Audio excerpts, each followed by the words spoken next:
Hello there. My name is Travis Broadbeck, and I work at CARES in New York Inc. as the Operations Technology Specialist. Thank you so much for joining us today, and welcome to the presentation. We'll be investigating signs of racial disparity in the community by analyzing data entered into HMIS between the years 2018 and 2020. Let's go ahead and get started by covering the purpose of today's presentation. Before we begin, I want to set the expectations for today's presentation. Today is just the starting point, and our goal is very big and important. Our objective for today is to come to an agreement with what the current status is of the community. Imagine this a lot like the State of the COC address, where we take the first step in understanding where we are in order for us to figure out where we're going. So after today's session, we want to start asking specific and pointed questions that will drive lasting change in our community.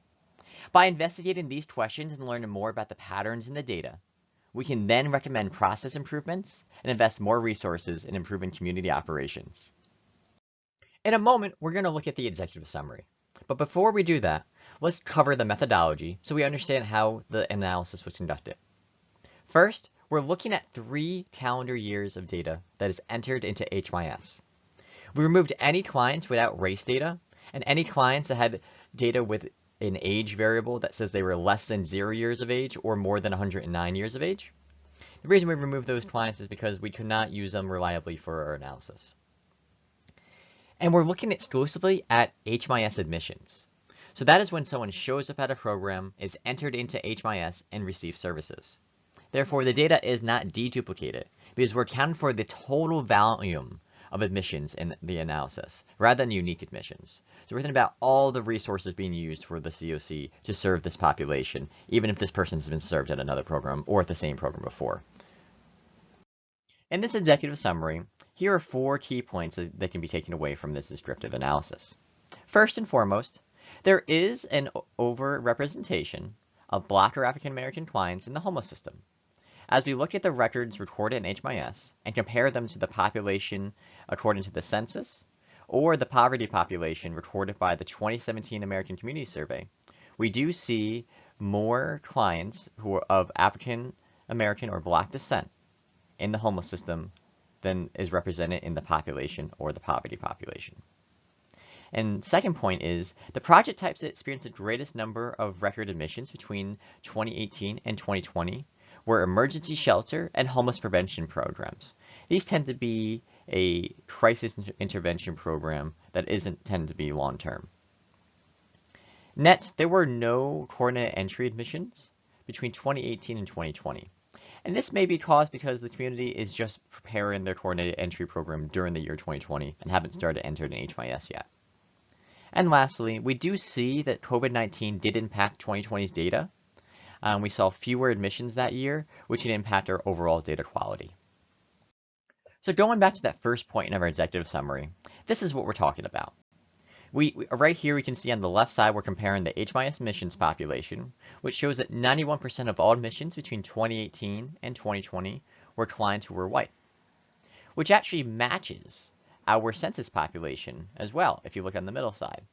Now in the middle graph you see the 2019 census, which shows that 91% of the community's population is white or Caucasian. And then on the far right side we see the American Community Survey 2017 poverty population rates. Now what the point we were going to drive towards is the fact that although the census population says that 4% of the community is Black or African American, we do see that 6% of all admissions in HMIS are clients who are Black or African American. And you can compare, instead of the census population, the same numbers to the poverty population of 3%. Either way, you do see there is a slight overrepresentation in the community. To contextualize the numbers and more, let's take away the percentages and look at the actual counts. These are the admissions between 2018 and 2020 by race, and you see that around 224 clients are Black or African American, whereas over 3,500 are white. So this visualization refers to our 4th point in our executive summary. And the reason we want to bring this up is because there could be a caveat with the data that we have. Now, you can see this is year over year new admissions to HMIS, and they were relatively stable for 2018 and 2019, and we saw a large decrease in 2020. Now, this tells us that there could be a few things that happened. One, that due to the pandemic, a lot of programs had to reduce their capacity and could only accept fewer admissions. Another thing could be that clients were more hesitant to come to programs and receive services. And it could be that some programs were just so overwhelmed with clients that they didn't have time to enter into HMIS. It could be one, two, or all of these things. And the reason the community can investigate that further. But the impact is really important. So since we did not collect data, whether it was because of lack of resources or clients are hesitant to actually receive these services due to the pandemic, there is a chance that we don't have the full picture here. And furthermore, we know that there's a lot of academic research and news reports that say that the pandemic was a lot worse for communities of color. And the fact that data collection was down during the pandemic and that programs from the pandemic, like rent assistance programs and other stimulus programs, have yet to expire, we really don't have the full story of the impact in 2020. So in other words, the story is not complete, and the 2020 data is slightly skewed. So now we're going to switch gears to our total population in the HMIS and look at it year over year to see if there's any fluctuations and changes. So the main thing that we do see in 2020 is this uptick from 2019 emissions of Black or African American clients. So we went from 4% of the total HMIS emissions to 7%, which is a significant gap when you think about such small numbers. Though this could be impacted by the composition of the clients who came in. So for example, more folks who were families could have came in of Black or African American descent, which actually just increased their numbers enough to change the percentages. So more investigation will have to happen here to see this further. And across the 3 years, 2018 to 2020, we also took a peek at the project types. And this goes to our point from the executive summary as well, where you see that emergency shelter and homeless prevention are the majority of the COC's emissions. And you see where rapid rehousing and permanent support housing level off at around the same amount of capacity. So taking the last visualization and adding more context to it, we'll split it out across 3 years, 2018, 2019, and 2020. And rather than use percentages, we're looking at total counts. And you see that year over year, the relationship between emergency shelter and homeless prevention has been very, very close. And the same goes with both rapid rehousing and permanent supportive housing. One project type that we can see here that I don't mention too much about is transitional housing. We just don't have enough clients to really investigate that program type right now. So the first program type that we're going to look at year over year is homeless prevention. Now you can see homeless prevention had a sharp decrease in 2020. Now part of that might be because of the eviction moratorium and other assistance programs that was pushed out by the federal and state governments, that homeless prevention became less necessary as the year went on. So this is something to investigate to see if the pandemic did impact 2020 data. But looking further into this, we can see that homeless prevention primarily serves white clients, where you see less than 25 clients of non-white race have been served each year by homeless prevention programs. So when we shift gears to emergency shelter, which takes up 40% of our total emissions in HMIS, we see a slightly different picture, but it follows a similar pattern that we saw before. First, we see this major decrease in 2020. Again, this could be because of less capacity, less need for folks to go to emergency shelters, or hesitancy to go to shelters, or lack of data collection. 2019 and 2018 and 2020 do show something that is different from homeless prevention, though, is a larger representation of clients who are Black or African American. So we can see that a lot of our clients are accessing emergency services, at least the folks who are Black or African American, rather than homeless prevention services. Now, is that intentional?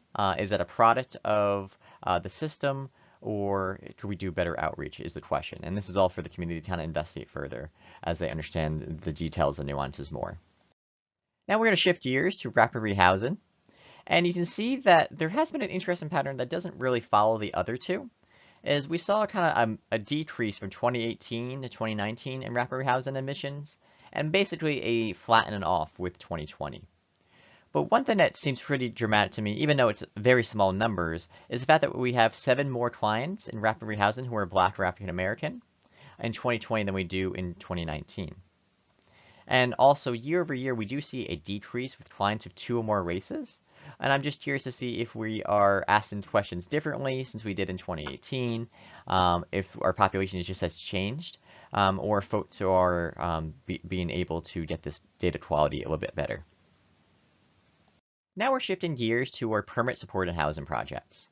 The first thing that strikes me between rapid rehousing and permit supported housing is the fact that between 2018 and 2020, there were 14 total admissions of clients of Black or African American descent in rapid rehousing. Whereas in 2018 alone, we had 14 admissions and permit supportive housing, with 9 more in 2019 and 8 more in 2020.